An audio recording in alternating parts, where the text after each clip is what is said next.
Okay, so I promised you I would be back to try to give you some specifics about how it was the framers intended to put permanent limits on the power of the new federal government through the Constitution. One of the firmest beliefs they held, and they repeated this again and again, I'm giving you a direct quote attributable to many of the framers. They said, "The concentration of power in one set of hands is the very definition of tyranny." They thought the best way to preserve freedom and prevent tyranny or dictatorship is to prevent the concentration of power in one body or one set of hands. So accordingly, everything they did was attempting to disperse political power to make it difficult for it to be concentrated and therefore abused. Now, what devices within our Constitution aim to disperse power? There are two main doctrines embedded in the American constitutional order.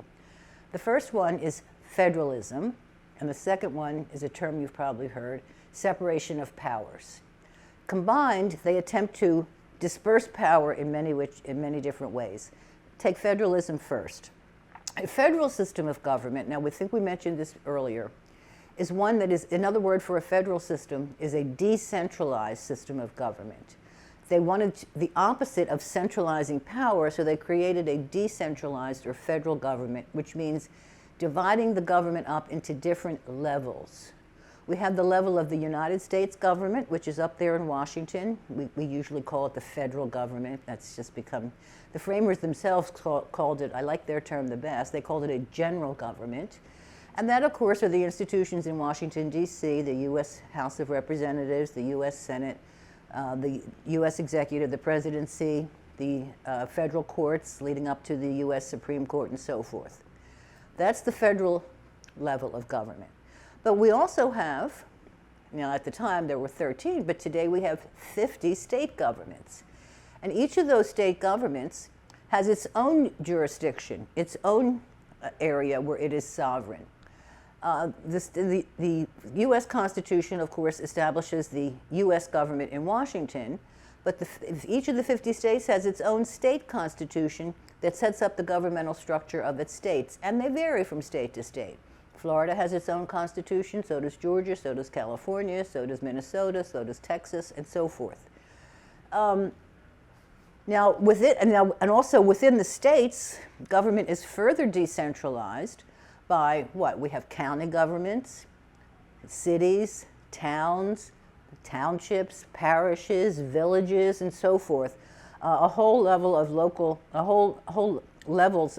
governmental authorities who are also constituted by the particular charters and documents that establish their realm of authority. So that's the federal aspect of our Constitution. Sometimes it's referred to as dual sovereignty. The federal government is supposed to be sovereign and ultimate in its own area, and the state governments are sovereign in their legitimate areas. It's a novel conception. This is something new in the world, this American idea of dual sovereignty. Okay, so and the purpose again is to split up power in many different ways as we possibly can. So we first split it up into different levels, and then within the different levels, within the federal level and within the state levels, power is further divided by the separation of powers doctrine. Now, what does that refer to? That refers not to the levels of government, but to the branches of government: legislative, executive, and judicial. And at every level, government is further broken up by having 3 distinct branches, each of which is assigned a particular task. The legislative branch, whether it's the federal legislature, U.S. Senate and House of Representatives, or the state legislatures, Florida, we have a House of Representatives and a Senate, their task is to make laws for their jurisdiction. The federal Congress makes laws that are applicable to everyone in the United States. The state legislatures make laws that are applicable only for the people in that state. Florida has laws that are different than the laws made by the Georgia legislature for the people of Georgia, different from the New York legislature and the laws made for the people of New York, and so forth. So there's a legislative branch at both the federal and the state level. There's also an executive branch at both the federal and the state level. The federal executive branch consists primarily of the presidency and then all the bureaucratic agencies and cabinet members he sets up in order to help him achieve the purpose of the executive branch, which is to enforce the laws that are made by the independent legislative branch. Contrary to a lot of misconceptions, the president doesn't make laws. The Congress, the legislature, is assigned with that task. The president takes an oath to enforce the laws that were made by the independent legislative branch. At the state level, the counterpart of the president, at the state level, who's the chief executive of the state governments? Who's the chief executive here in Florida? That, of course, is the governor. The governor is the counterpart of the president at the federal level. And the task of the state executive branch is, again, the same one, is to enforce the laws made by the independent legislative branch, say, in the state of Florida. And then the final branch, we have the legislative who makes the laws, the executive who enforces the laws made by the legislature. We have the judicial branch, the judiciary. And we have both a federal judiciary and then there are state judiciaries. The federal judiciary consists of all the federal courts within the federal court system leading up to the Supreme Court, and they adjudicate. The cases they take are when someone is charged on the basis of breaking a federal law. That would go to the federal court system. However, the states all have their own independent judicial systems, their state judicial systems. Same thing, they consist of a whole series of courts, trial courts, district courts, appellate courts, all the way leading up to the state Supreme Courts, right? Each state has, Florida has its own Supreme Court, so does Georgia, so does New York, so does California, and so forth. And what kind of cases go into the state courts? If you break Florida law, your case will be tried in a Florida state court. If you break New York law, your case will be tried in a New York state court, California, and so forth. So the separation of powers refers to the three distinct branches, legislative, executive, and judicial, that apply within both levels, federal level and state level. And again, what's the purpose of that? To prevent the concentration of power and thus to prevent tyranny and dictatorship. To give you an example of how important this separation of powers is, for example, and well, decentralization as well, federalism as well. I mean, federalism, first off, what if you don't like the laws? We've seen this now happening in our society right now. I mean, I'm speaking here in 2022, where we're just going into our second year of the COVID crisis and pandemics, and what's been happening over the past year. It shows the wisdom of the framers when it comes to creating a federal system, because why? Some states, people are very unhappy with the governors of those states who have been imposing mask mandates and lockdowns and other kinds of things with which many people are not happy. Well, people have, in a federal system, people have an option. They can move. They can, as they call it, vote with their feet. They can leave the state in which they are unhappy and go to a state whose policies are more in line with their own beliefs and views. I mean, right now, as I'm speaking, they just had an article that I read the other day that there's a huge internal migration happening in the United States where people are leaving certain states and moving to others. Down here in Florida, we feel that very much. The 5 top states I read from which people are leaving are, you can probably guess, California, New York, New Jersey, Illinois, and Connecticut, if I remember correctly. They're losing populations. People are leaving those states and moving to other states, one of which is Florida. Okay, so that's the federal system. People are not stuck in one place. They can leave and go live under a state government that has policies more aligned with their own values. All right, so separation of powers, to show you how important separation of powers is, suppose we didn't have separation of powers. Okay, and suppose I'm the government, right? You elected me king or something, or queen, all right? I'm the government. And I have all powers of government in my hands. I am the legislature, the executive, and the judicial branch all in one. That's me. Okay, so I decide that I'm the legislative branch. I make the laws, that I need to tax 99% of your income. I must have that for various reasons. There are all kinds of emergencies and so forth. So I pass a law that I am able to tax you 99% of your income. Okay, I pass the law as the legislative branch. Now I'm also the executive branch. I get to enforce that law.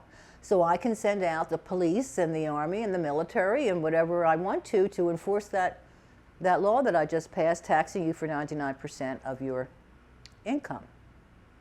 Think that's fair or constitutional? Well, I do, because I'm also the judicial branch. And the judicial branch, among other things, gets to decide on the ultimate constitutionality of laws that are passed. So I'm the judicial branch, and I say, yes, that law is constitutional, and so is the enforcement is constitutional. Okay, so I make the law, I enforce it, and I interpret it and decide on its constitutionality. Any problems with that? Well, a moment's reflection will indicate that I am a complete and absolute omnipotent ruler. I can do anything I want, and what are you going to do about it? I'm the legislature, I'm the executive, and I'm the judicial. I make the law, I enforce it, and I decide whether it's constitutional or not, and I say it is. What are you going to do? Nothing. Obviously, you are my slaves. All right? This is like taking an extreme example, but this is to highlight how important the separation of powers is. And to avoid that kind of tyranny, the framers divided and dispersed power. And back to the issue of federalism. The opposite of a federal government, the federal government is a decentralized government.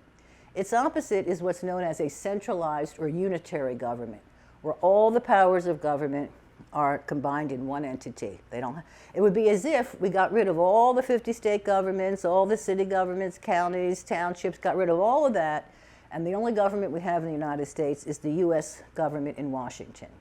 We would all vote and elect people, send them to Congress and the House and the Senate, and vote for president and all the rest of it. But whatever laws were passed in the federal government would then be immediately applicable to every person in the country, with no exceptions, no variety, no experimentation, one size fits all. That's what a centralized or unitary government looks like. And some countries have that. France tends more toward a centralized government.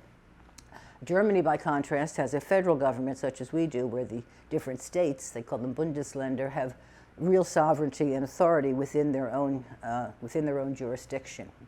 So the point of both federalism and separation of powers is to disperse power, because the concentration of power in one set of hands is the very definition of tyranny. Now, one of the other chief ways the framers aimed to limit the new federal government was through the inclusion of a Bill of Rights. The Bill of Rights refers to the first 10 amendments to the U.S. Constitution. We almost didn't have a Bill of Rights. Whatever rights we still have left that are protected through the Bill of Rights, we have to thank a group of American patriots who were known to history as the Anti-Federalists.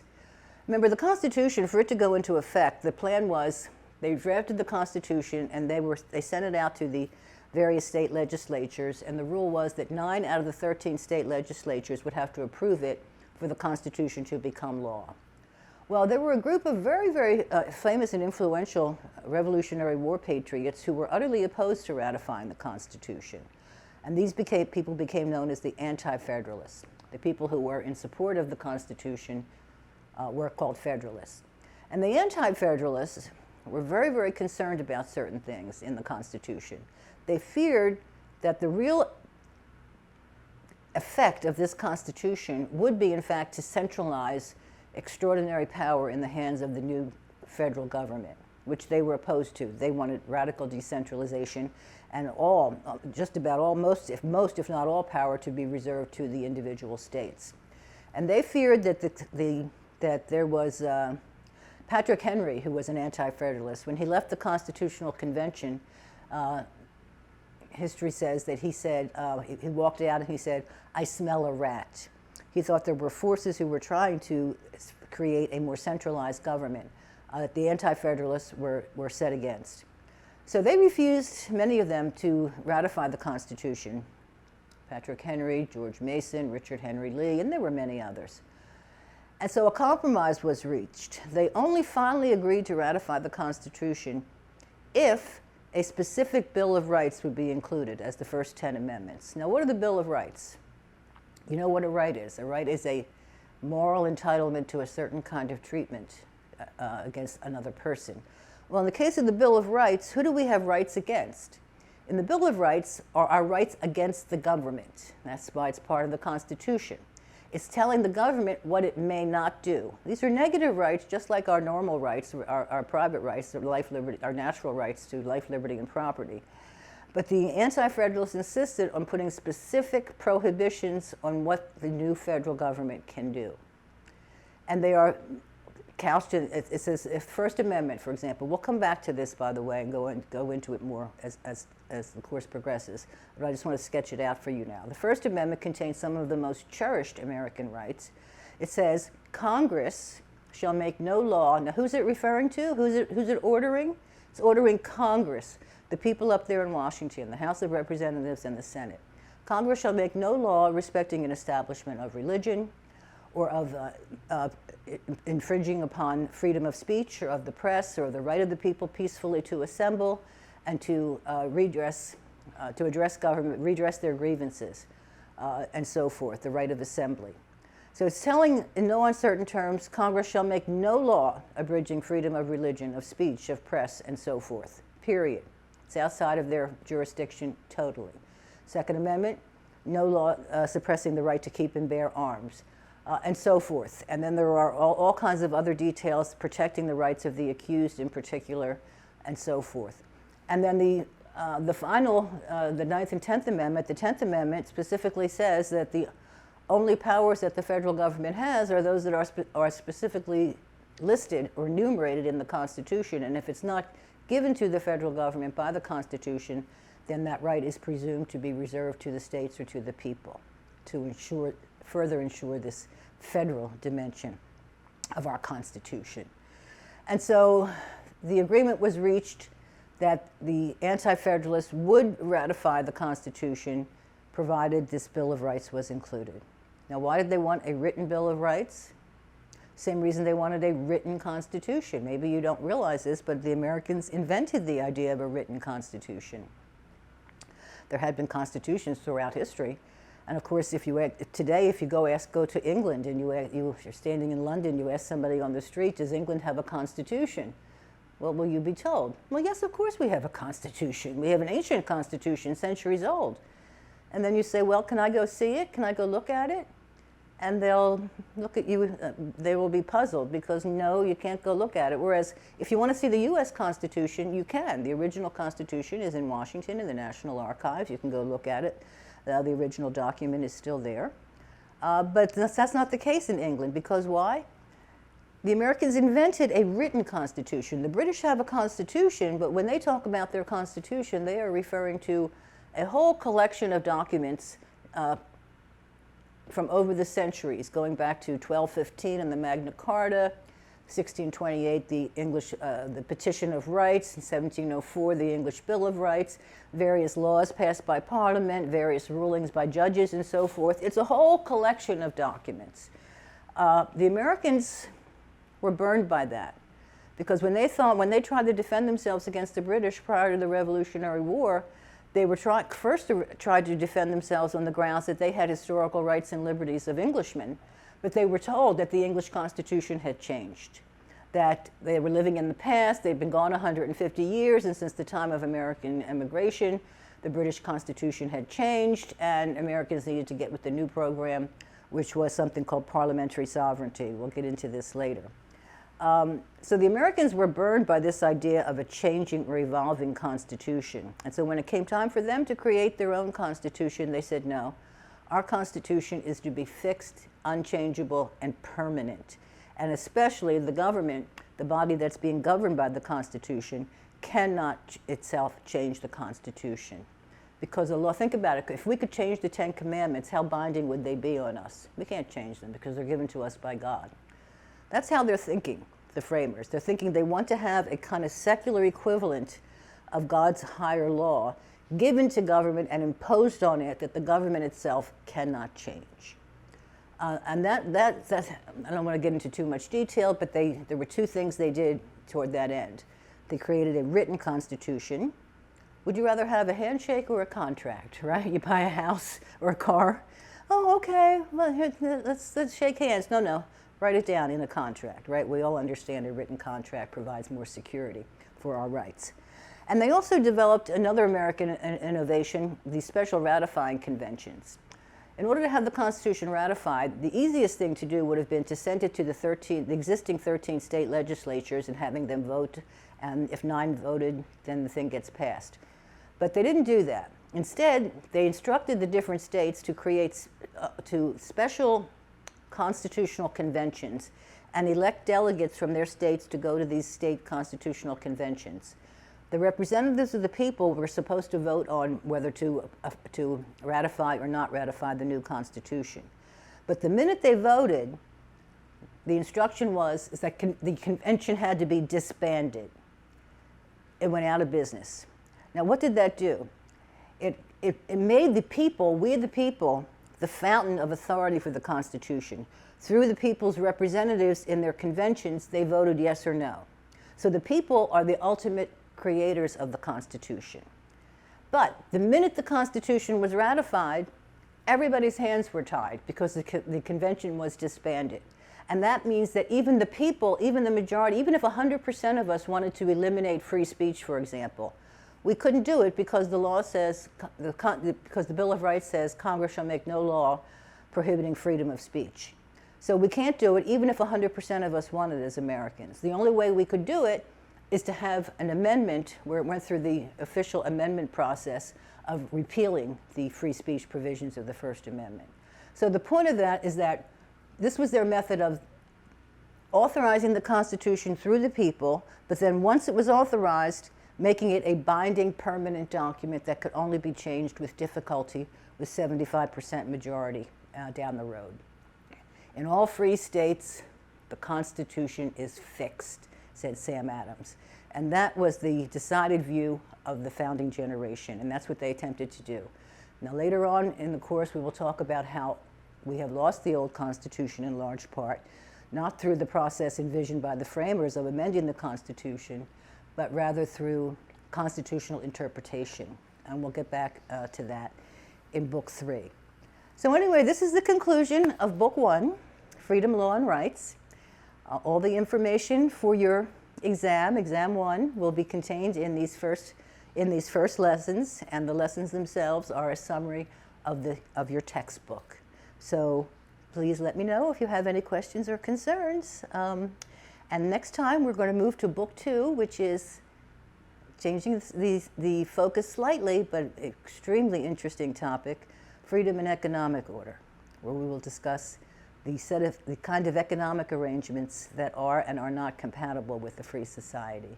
All right, bye for now.